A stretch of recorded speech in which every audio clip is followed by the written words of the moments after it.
6 men. This is the maddest, baddest, most miserable thing I've ever done. One tiny wooden boat. And the most dangerous feat of survival in the history of exploration. The waves are breaking all around us. Can these men repeat the extraordinary achievements of Sir Ernest Shackleton? You're walking in the boots of a legend, really. Sail 800 nautical miles of the roughest ocean on Earth. If you don't respect it, he'll kill you. With no engine. We're totally at the mercy of the wind. 100-year-old clothes. I can't feel any of my fingers. No GPS. Can't get back with the ride. We just have to hope the boat's strong enough. And then climb a deadly mountain range. This is an extremely remote place. My daughter and my wife are worried that I'm not going to ever see them again. My God, it's hard work. Literally our last chance saloon.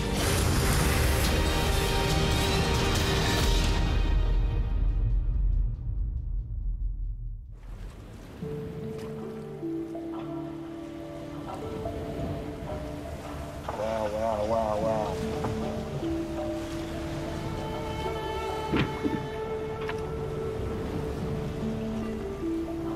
Here's the first glimmer of sunshine. 5 days since leaving land in the notorious Southern Ocean, the crew of the tiny Alexandra Shackleton lifeboat have survived their first storm. There's snow in the air, snow in the sails. This is magnificent. Absolutely magnificent.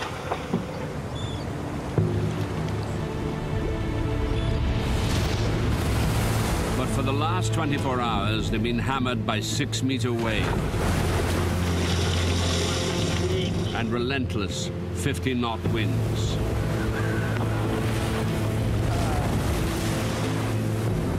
In this tiny lifeboat, these men have taken on the most dangerous sea crossing imaginable.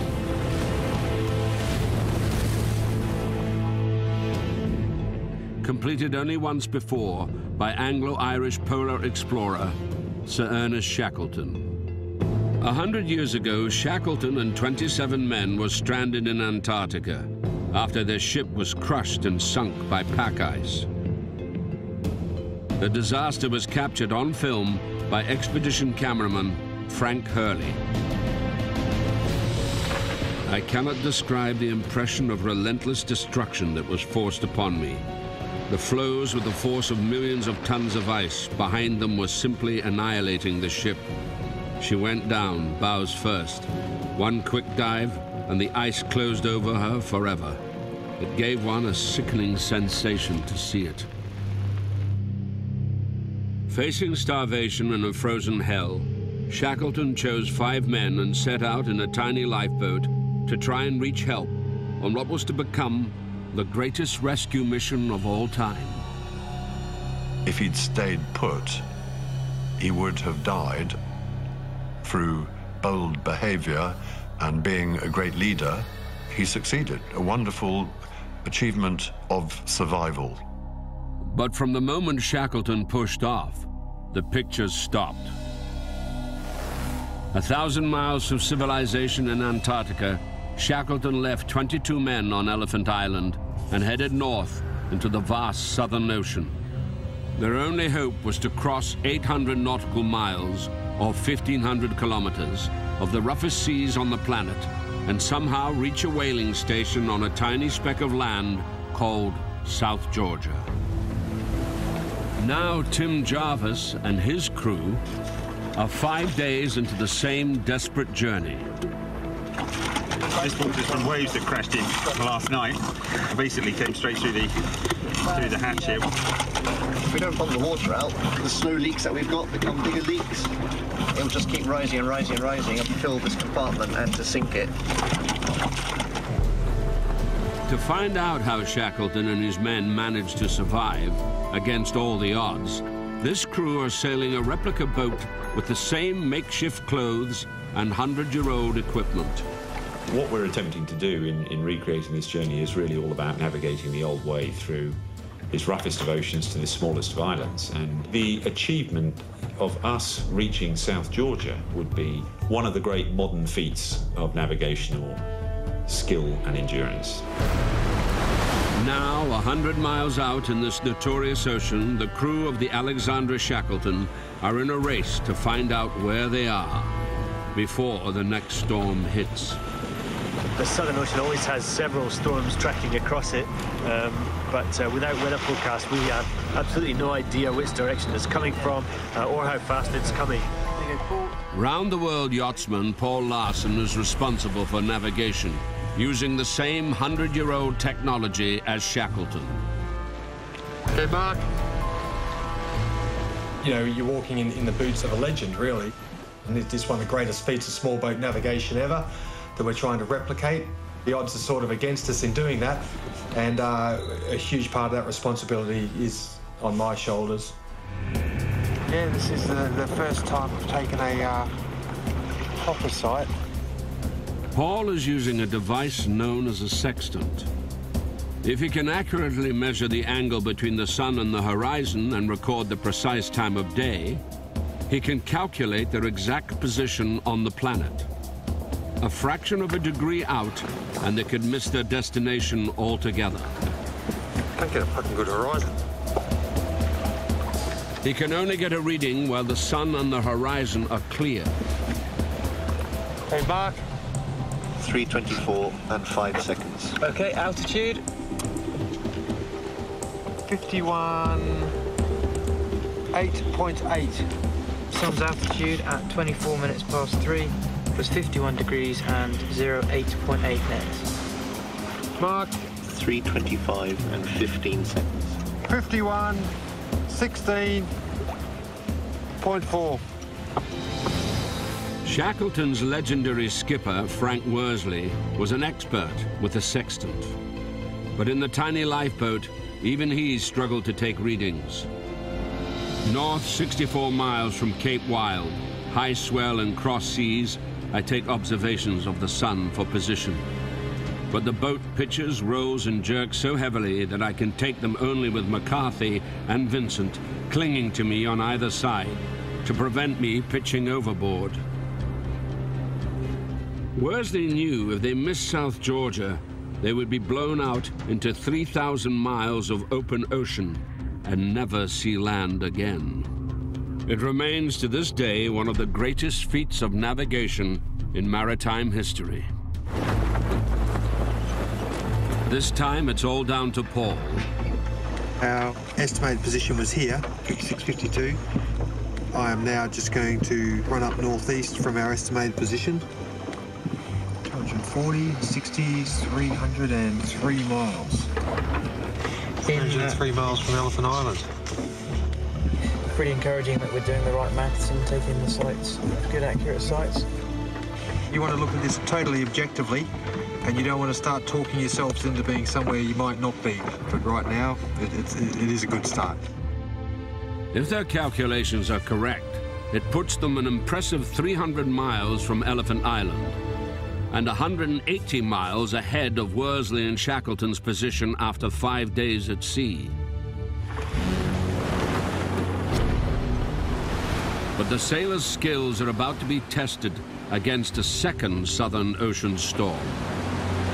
Right now, I can see the wind and sea state is building. There's a high chance that in the next 24 hours we're going to be seeing kind of winds up around 50 knots. We just have to hope the boat's strong enough. In these conditions, most of the team stay below deck. But expedition cameraman Ed Wardle is determined to keep the cameras rolling. Snowing in the Southern Ocean is virtually impossible.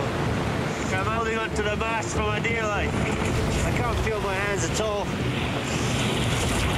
This is definitely the hardest filming job I've ever taken on. Shackleton's cameraman, Frank Hurley, documented every detail of the expedition, what was left behind on Elephant Island.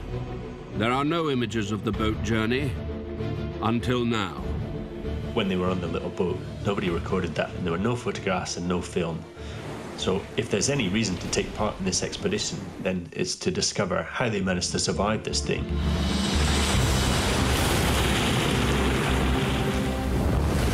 What's it like out here, Sam? This is the maddest, baddest, craziest, most miserable thing I've ever done. To be so close to something so enraged makes you appreciate life a lot more. You know, if you don't respect it, he'll kill you. Climbing back into the boat, Ed narrowly misses being washed overboard.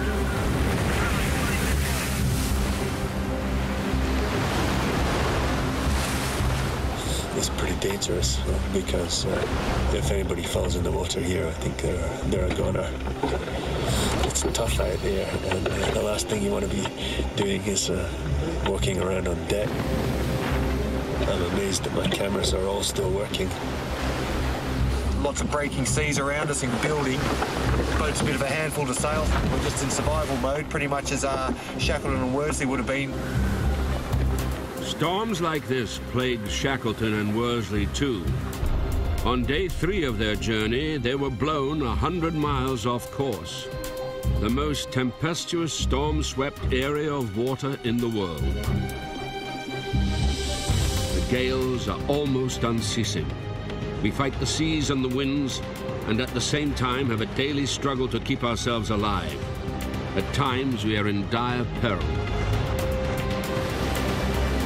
A century later, history is repeating itself. We're battling our way across these winds, basically pointing to the south of South Georgia. We're totally at the mercy of the wind.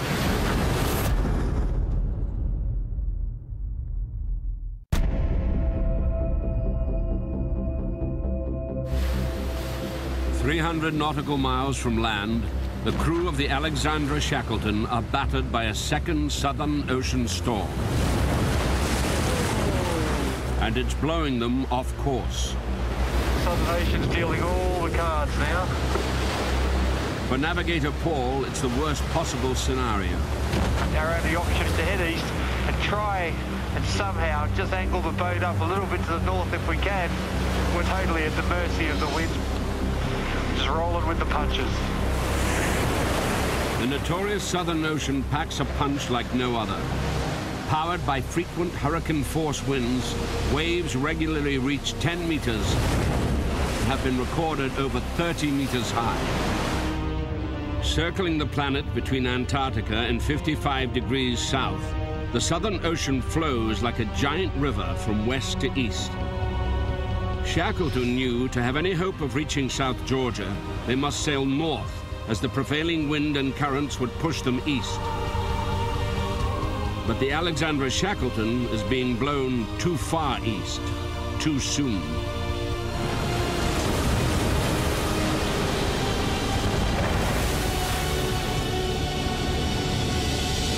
Navigator Paul must try and work out if they're far enough north to make it to South Georgia. 641 plus 10 degrees. East-northeast for 10 miles, east plus 10 degrees for 47 miles, and east for 21 nautical miles. This is where we think we are now, and we've come from over here. So the joke's over now. We've seen that we're going to have put in 78, 90 miles easting, virtually no northing. Losing 90 miles to the east and still heading in the wrong direction, Tim Jarvis's expedition could soon be over. We don't want another day like today tomorrow. If we get the same kind of wind as we've had, then we just keep going further east, but we don't get far north enough to make the island. With every mile now critical, Paul takes the helm to try and steer north. What we really need to do is make one more big dig to the north.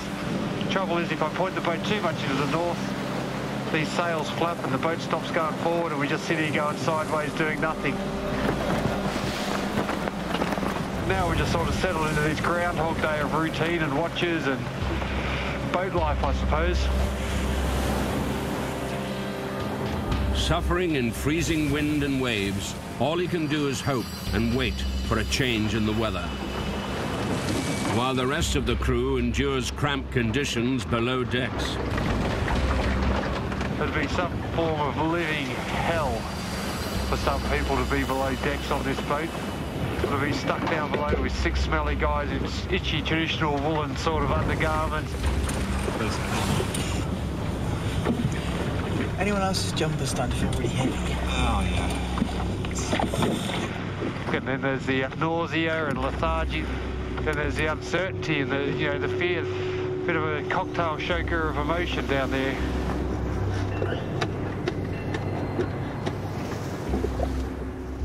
When you get to the stage that you really are physically suffering, a weak voice comes into your head telling you you want to stop. And you need to know that that weakness is going to come so that you have the mental other side to fight it to keep going. It's dark and wet, just 1.5 meters by 2 meters and under 1 meter high. They can't sit up straight or stretch out. This is the ceiling. I'm sleeping in a kind of coffin-shaped space. Cramped in our narrow quarters and continually wet by the spray, we suffer severely from cold. The perpetual motion of the boat makes repose impossible. We are cold, sore, and anxious. The one place you would not want to wake up is on Shackleton's boat journey.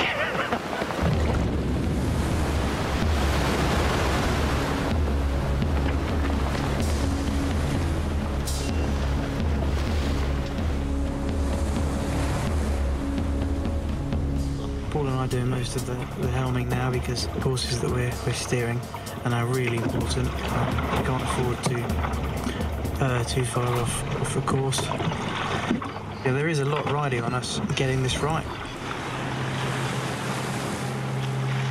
The long cold hours at the helm and tortuous conditions below are beginning to test the team. Tim, you're going to have to squeeze up. Paul's coming in. I can be any nearer the decking of the boat if I tried. Well, what are you suggesting? You have to tuck your knees up. Which way do you want to go, Paul? Where do you want to go, mate? You decide, I'll do the rest. You tell me, when someone comes down from a watch, this is the place they sit. So we've got to get this slot available. Let's get some Just calm down a bit. It's so annoying. Let's see, that's all I need. Feet back over.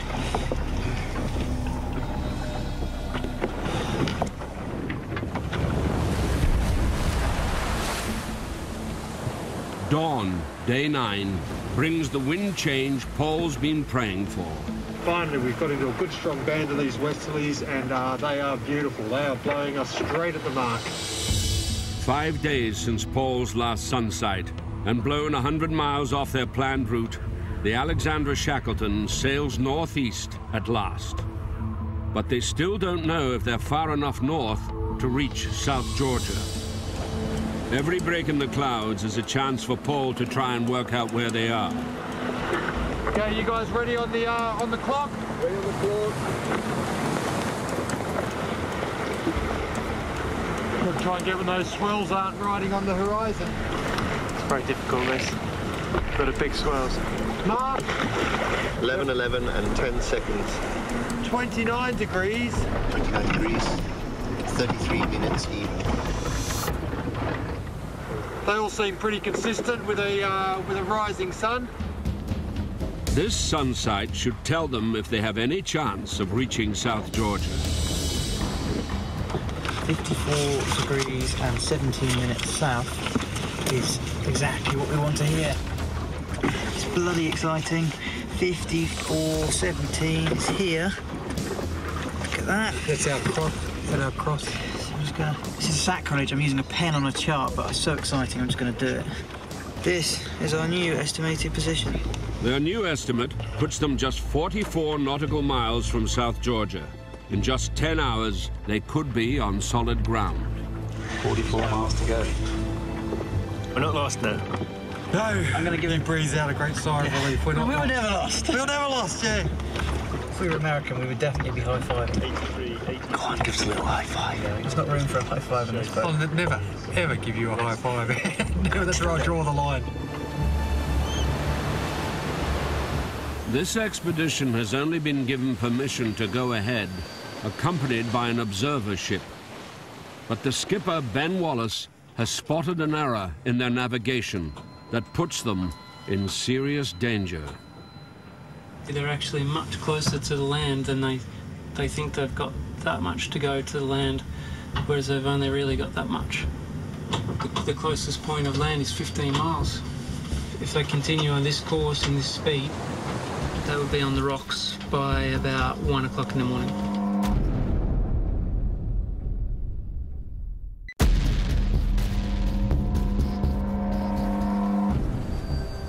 After 10 days in open ocean, the crew of the Alexandra Shackleton is heading for disaster. If they continue on this course and this speed, they hit the rocks. Nearing the treacherous coastline of South Georgia in thick fog, they're 11 miles further north than they think, and they're on a collision course. What's going through my mind is what to tell them and how to tell them, and what the weather is going to do between now and daylight. The crew of the Alexandra Shackleton have instructed Ben not to contact them unless he believes their lives are in danger. So this is us now about here, and the wind's coming in from this direction. Then by midnight it swings quite quickly to the southwest. We're going to be in the wrong place at night with fog. The Alexandra Shackleton plans to sail through the night and land in the morning. We should see land fairly soon, I hope. It's all hidden away behind all that clag behind me.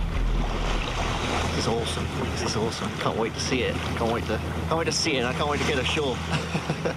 But at midnight, in thick fog, and with the wind blowing them onto the rocks, they will have no chance of escape.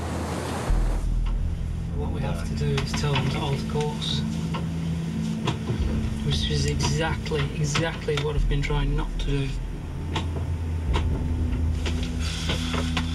Alexandra Shackleton, Australis. Ever since the beginning, we knew that this point may come, and unfortunately it has. Yeah, Ben. Next weekend, over. Just wanted to contact you and let you know that, given your current estimated position, we strongly recommend that you hold your position until daylight tomorrow morning. Okay, message received and understood. Okay, thanks, Nick. Standing by.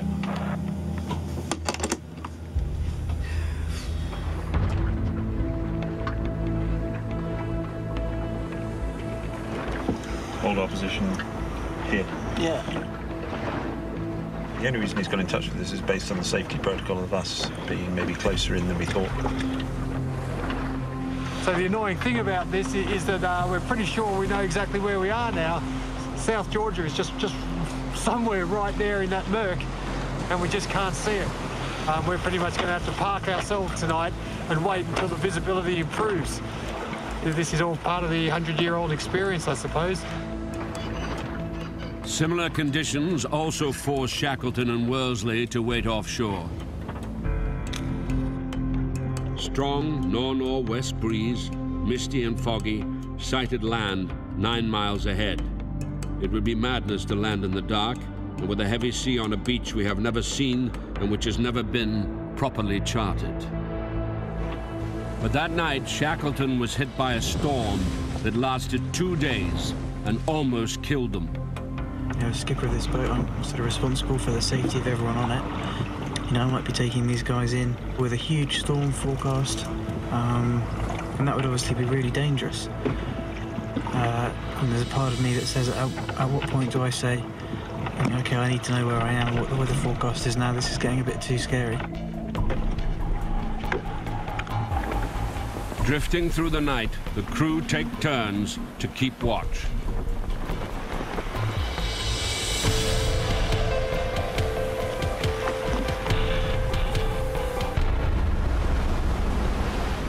After 11 days at sea and now within 10 miles of the treacherous coastline of South Georgia, engineer Seb Coulthard finally spots land. I can see two small islands with quite a long stretch of headland, and right in the distance, in the fog bank, there's quite a large island. I'm not entirely sure what it is. To have any chance of making it in safely, they have to figure out which bit of land they're about to hit. We are facing pretty much that direction. This headland here, yeah, you can see much more clearly just to the right. See what I mean? There's two, aren't Which definitely fits with that bay. See what I mean? We're somewhere up and around here. King Haakon Sound is down over here.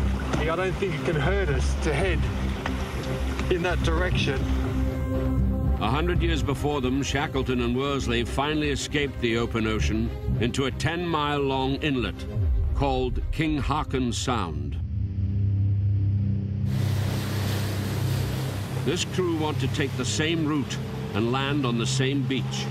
We're just making our approach here on the northern side of King Haakon Bay. The wind has just gone from the sort of northwest round to the west, and we're only just going to make it round the corner here. We're battling hard here to keep clear enough of the headland to actually make the final corner into King Haakon Bay. Nick wants to steer as far away as possible from the rocky headland, but the wind is forcing the replica lifeboat dangerously close. Probably the most dangerous bit of this whole trip was arriving at South Georgia, and here we are. With no ability to sail against the wind, they are forced into shallow water between the headland and outlying rocks. Big waves breaking on it. There, look there. Shackleton too faced disaster within a stone's throw of land. Our position has become desperate. The wind instead of the sea is driving us ashore, but we can do nothing. The chances of surviving seem small. I think most of us feel the end is very near. I've just been light jackets on because the wind is blowing us onshore and we have to go in between some rocks where boats don't normally go. Australis, AS, copy. Yeah, Paul, go ahead. Yeah, Ben, just letting you know, from what I can see up ahead, there might be a few rocks awash on our course. Risking these shallow and uncharted waters, the larger ship Australis cannot stay with them. Yeah, there's a rock up ahead to break the water on. Well, if you hit a rock with sufficient speed, you probably punch planks in underneath the boat, and the boat will start to flood. You have to stay on board the boat for as long as you can, especially when the water is at 2 degrees centigrade and you're only wearing woolen clothing. 2 months earlier in training back in the UK, Seb showed signs of hypothermia after just 22 minutes in 15-degree water. In Antarctica, in water barely above freezing, the initial cold shock would be enough to produce a heart attack. This was not a problem a couple of hours ago, but that wind has swung. We're seeing a whole load of rocky outcrops. So see the bay opening up. Just 5 miles to go, but one touch on a rock and the wooden lifeboat would be destroyed. It's making what should be quite a relaxed sail extremely tense.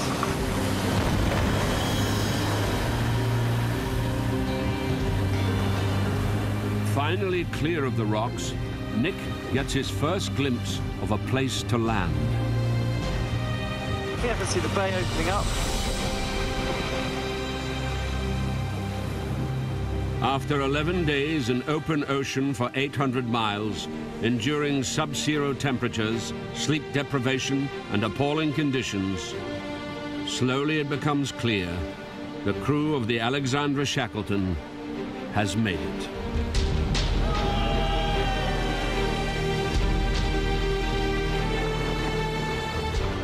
Well, we're sailing in, I'm very happy to say, King Haakon Bay. We just made it round that headland by the skin of our teeth. This is great. This is one of the best moments of my life.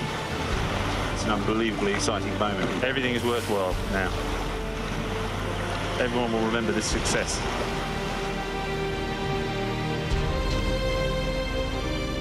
It's the first time anyone has successfully recreated this epic crossing and landed on the same beach as Shackleton.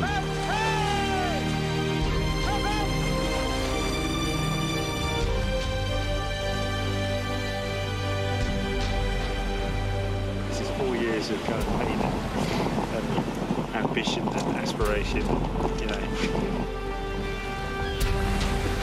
And here we are, we just nailed it.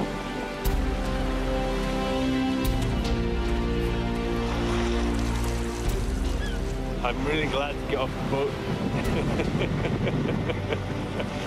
I can barely stand up straight, but I'm really glad to get off the boat.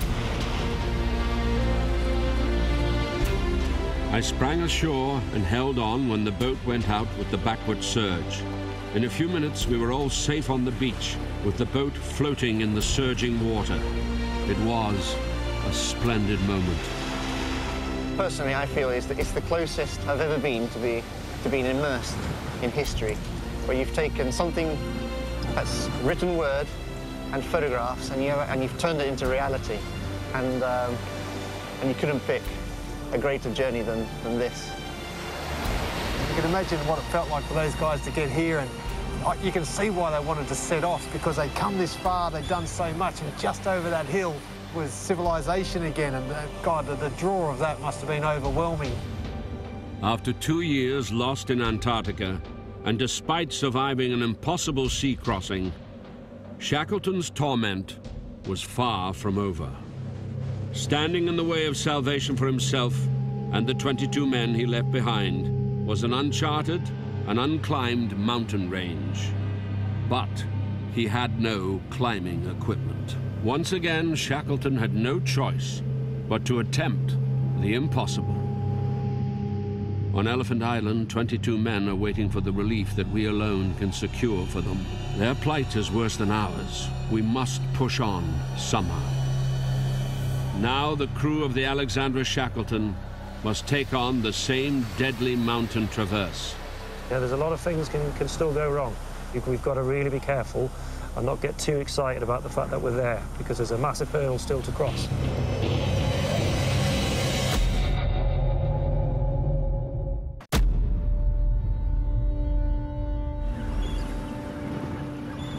Tim Jarvis and his crew have survived 11 days at sea and made it to South Georgia, the halfway point of their expedition. We basically got to go straight up that snow slope there, the Shackleton Gap, and then all the way along the spine of South Georgia, crossing several glaciers and one mountain range. With 28 men's lives at stake, Shackleton had to try and reach civilization on the other side of the island. Forced to leave 300 men on the beach under their upturned boat, just 3 of them set out to scale the uncharted and unclimbed mountain range to try and reach help. Myself, Tim and Ed in this authentic gear. We're going to follow in his footsteps. We're going to use the same route, crossing the same glaciers with the same kit and equipment. Royal Marine mountain leader Barry Gray and extreme filmmaker and 2 times Everest summiteer Ed Wardle will accompany Tim on the traverse. This isn't an easy climb. We're all exhausted after the boat crossing, so nobody's in their 100% fitness state. We're wearing these, cotton pajamas pretty much now. These are worn down so much, they're not waterproof at all. We'll be freezing. To cross the mountains like Shackleton with no climbing equipment has never been attempted before. Nick Bubb, Seb Coulthard and Paul Larson will cross the island as a backup team carrying emergency supplies. Our 3 guys will wear modern clothing, and in the event that we fall into a crevasse and need some sort of backup, they will be our backup. But on board the Australis, Nick discovers all is not well. Alex, my feet healing. Expedition doctor Alex Kumar is an expert in cold weather injuries. It's sort of a throbbing pain, kind of makes me wince every now and again. They're red and swollen. Characteristic of trench foot. When your feet are cold for long periods, you get a strangling process of the nerves that run inside. The risk is, like going up and over, you could do irreversible, permanent damage. Trench foot kills the nerves and flesh of the feet. Untreated, it usually results in gangrene and the need for amputation. 3 of Shackleton's men were unfit to make the crossing. Releasing feet like that, I'd have to intervene and say you can't go. Unable to walk without pain, Nick Bubb is off the backup team. On the Alexandra Shackleton, Dr. Kumar checks the others for any sign of trench foot. Take them off, yeah. Can you feel me touching your feet? No. Here? No. What about here? No. Your nerves have been damaged. My advice to you is that you know you shouldn't do it. There's no way to know what damage you've done on the inside, and more so if that's irreversible. Well, I think in other circumstances I wouldn't take the risk, but we're in the middle of something big here, and I reckon if I've got dry socks and dry boots to start, then it should be all right. 24 hours. Okay, it's your decision. I can only tell you what I know, which is... But there's no real reason why I wouldn't be able to walk. No. Can you please put the camera off? Quite frankly, Alex, I find this irresponsible of you to be coming on here and scaremongering like this. I've talked to you, you know, you've asked me what I think. This is a diagnosis. I'm frankly almost too incensed to speak. I'm missing something. I need you to get off this boat now, because we need to keep a focus on trying to do this expedition. Okay. All right, I'm going. This is your decision, Ed. It's up to you what you do. I think they're going to be okay. It's a bit frustrating being an expedition doctor. I'm not wanting to scaremonger. I'm just wanting to present the facts and let people make the decisions. It's just not ethical to say that someone's fit to go when they're clearly not. On board the Australis, skipper Ben Wallace and Nick Bubb check the weather for the mountain crossing. If we go to Friday in rain, 0.3, that's the heaviest we've seen so far. So now switch this to snow. So you can see the snowfall, snowfall, snowfall, snowfall. The wind speed's 25 knots. We know that could be 40, 50 knots in the mountains, which is a lot. And there's 75% cloud cover. I mean, that's just terrible weather. Tim's not going to like this.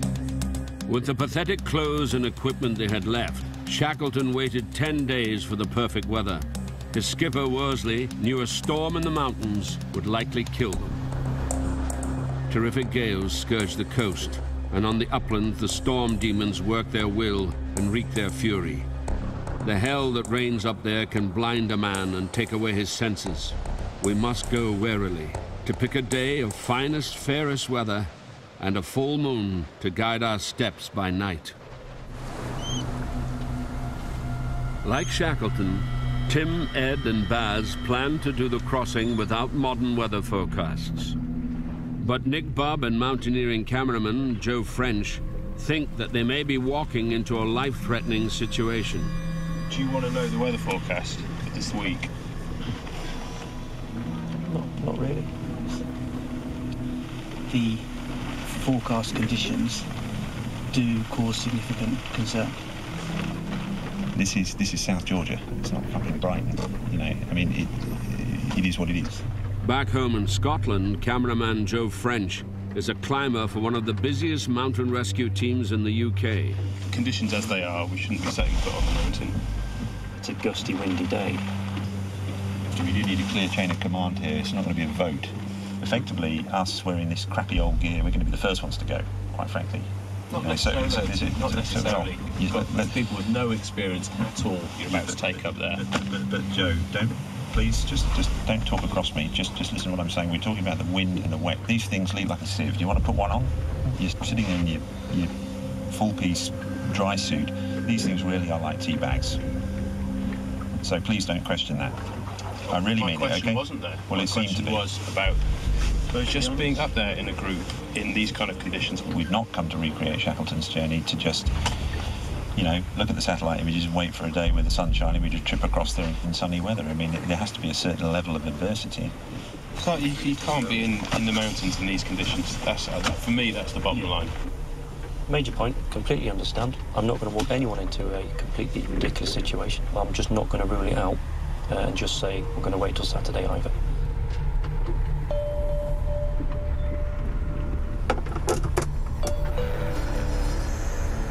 We have made the most difficult survival journey in the world thus far seem manageable. And we've done it without crying, falling out, anyone dying, anyone being seriously injured. I'm just a little bit riled by the fact that now we have a little bit of wet weather and 20 knots of wind coming in, we're all acting like children. With support climber Nick Bubb too injured to walk, time running out and no let-up in the weather, Tim has to come to a decision. As I've decided for the departure up Shackleton Gap to cross the island, leaving at midnight tonight. The weather is not going to be great, but it's not bad enough for us to not go. And I think the key thing now is getting moving, because morale is starting to be eaten into a little bit sitting around here. I've spent a lifetime in the mountains and I know how quickly things can go wrong, and especially when you're looking at conditions like this. It's blowing 25 knots outside at sea level, which is probably 40 or 50 miles an hour up in the mountains, where under normal circumstances I wouldn't be going out into the mountains. No way. It's all down to us now. We can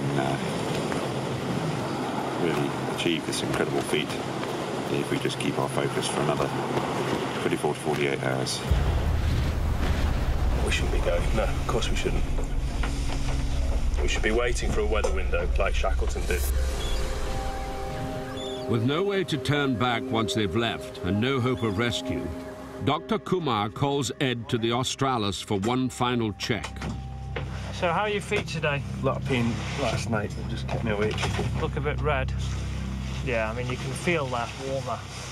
I'm afraid to say I'd advise you do not go up that mountain. I'm really sorry, mate. You know, I don't want you to come to harm, Ed. I really don't. You should not go up that mountain, okay? It's really not worth it. To try to convince Ed not to go, Alex has written out advice from cold injury experts back in the UK. The feet are now very prone to frostbite. Strong possibility if he's crossing a high glacier in inadequate boots. If he gets frostbite on top of his current injury, he may lose all or part of his feet. It's such a hard thing at the moment. You know, we've been sitting around for a while. I'm pretty exhausted. And you know, you need a lot of positive energy and confidence to get you through these things. So to add somebody like a doctor saying you definitely shouldn't do this, that's a big knock.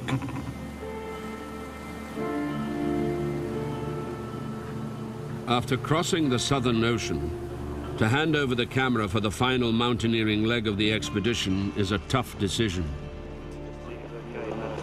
We've gone through a lot together. It'd be great to have you there, but if it's down to something like that, you can't risk it. You can't risk it. You know, if I stopped your expedition up there because my feet were making me unable to walk, then that's no good, is it? It's always been a team thing, and I mean, our success will be everybody's success. Good luck. Thanks for everything. Yeah. See you on the other side. Yeah. It's a real blow. It's a blow for him personally. It's a blow for us because we're such a close-knit team. With the loss of expedition cameraman Ed Wardle, the success or failure of the Shackleton expedition is now down to Tim Jarvis and mountain leader Barry Gray. Now or never. Let's make it now. With bad weather closing in, it's absolutely horrendous up here. Tim and Baz are determined to complete the final treacherous leg of their journey. It literally is one step at a time. The crossing of South Georgia.